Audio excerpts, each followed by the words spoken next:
32 லட்சம் பணத்தை ஏமாற்றியவர் மீது நடவடிக்கை எடுக்க கோரி உழைக்கும் மக்கள் விடுதலைக் கழகம் சார்பில் மாவட்ட காவல் கண்காணிப்பாளரிடம் மனு அளிக்கப்பட்டது.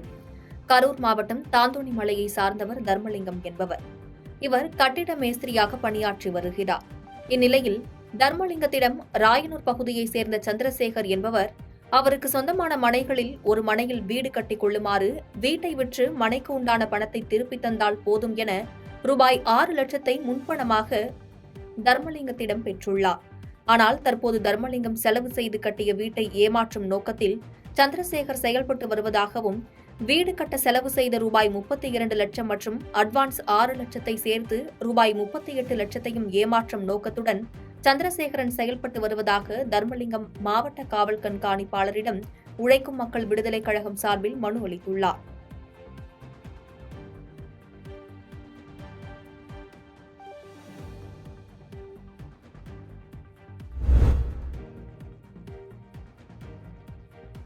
ரூபாய் 35 கோடி மதிப்பீட்டில் கட்டப்பட்டு வரும் சிலாம்பாக்கம் அணைக்கட்டுக்கான பணிகள் தீவிரமாக நடைபெற்று வருகிறது.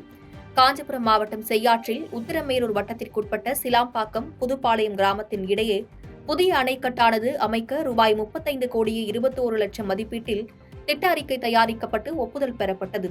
இந்நிலையில் கடந்த மார்ச் மாதம் உத்திரமேரூர் சட்டமன்ற உறுப்பினர் அடிக்கல் நாட்டி பணிகளை துவக்கி வைத்தார். இந்த புதிய அணைக்கட்டால் 132 விவசாய கிணறுகள் நீர் ஆதாரம் பெறும் மற்றும் காஞ்சிபுரம், திருவண்ணாமலை ஆகிய 2 மாவட்ட விவசாயிகளும் பயன்பெறும் வகையில் இந்த அணைக்கட்டு அமைவதால் அப்பகுதி விவசாயிகள், பொதுமக்கள் என அனைத்து தரப்பினரும் மகிழ்ச்சியடைந்துள்ளனர். பணிகள் விறுவிறுப்பாக நடைபெற்று வருவதால் 4 மாத காலங்களில் மழைக்காலம் தொடங்க முன்பே பணிகள் நிறைவு பெறும் எனவும் தெரிவிக்கப்பட்டுள்ளது.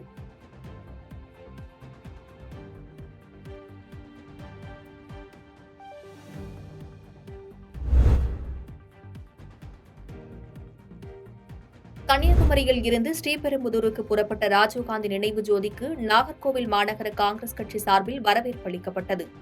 முன்னாள் பிரதமர் ராஜீவ்காந்தி நினைவு தினம் வருகிற 21ஆம் தேதி அனுசரிக்கப்படுகிறது. இதனையொட்டி ராஜீவ்காந்தி நினைவு ஜோதி ஒவ்வொரு ஆண்டும் பெங்களூரில் இருந்து புறப்பட்டு ஸ்ரீபெரும்புதூர் சென்றடையும். அந்த வகையில் இந்த ஆண்டு பெங்களூரில் இருந்து கடந்த 15ஆம் தேதி ராஜீவ் ஜோதி யாத்திரை புறப்பட்டு இன்று காலை கன்னியாகுமரியில் இருந்து நாகர்கோவில் வந்தடைந்தது.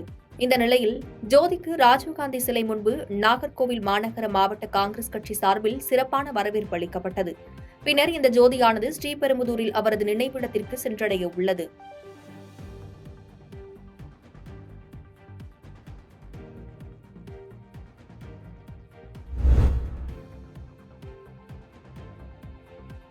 தூத்துக்குடி மாவட்டம் கோவில்பட்டி லக்குமி ஆலை மேல்நிலைப் பள்ளியில் தமிழ்நாடு முதுநிலை பட்டதாரி ஆசிரியர் கழகத்தின் மாநில பொதுக்குழு கூட்டம் நடைபெற்றது.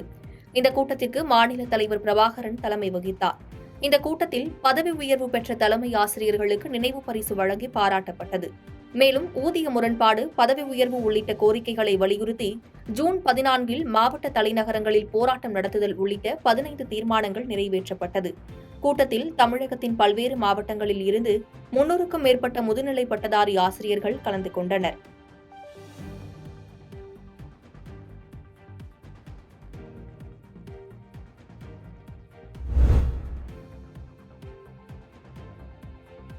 குற்றாலம் வெள்ளத்தில் சிறுவன் உயிரிழந்த சம்பவத்தின் எதிரொலியாக மெயினருவி தடாகத்தில் பாதுகாப்பு பணிகள் தீவிரப்படுத்தப்பட்டுள்ளது.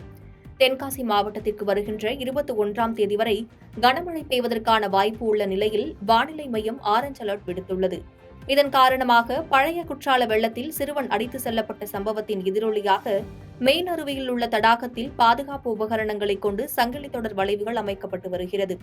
வெள்ள காலங்களில் தடாகத்தை விட்டு தாண்டி செல்லாமல் இருக்கும் வகையில் பாதுகாப்பு வளைவுகளை அமைக்கும் பணியில் ஈடுபட்டு வருகின்றனர்.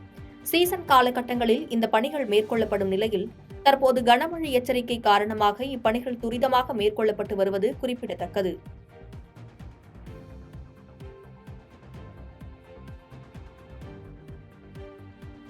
பாதகம் செய்பவரை கண்டால் நாம் பயங்கொள்ளலாகாது பாப்பா.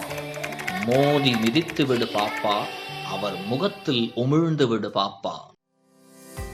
அண்மை செய்திகளை உடனுக்குடன் தெரிந்து கொள்ள இணைந்திருங்கள் இயம்நாடு தொலைக்காட்சியுடன்.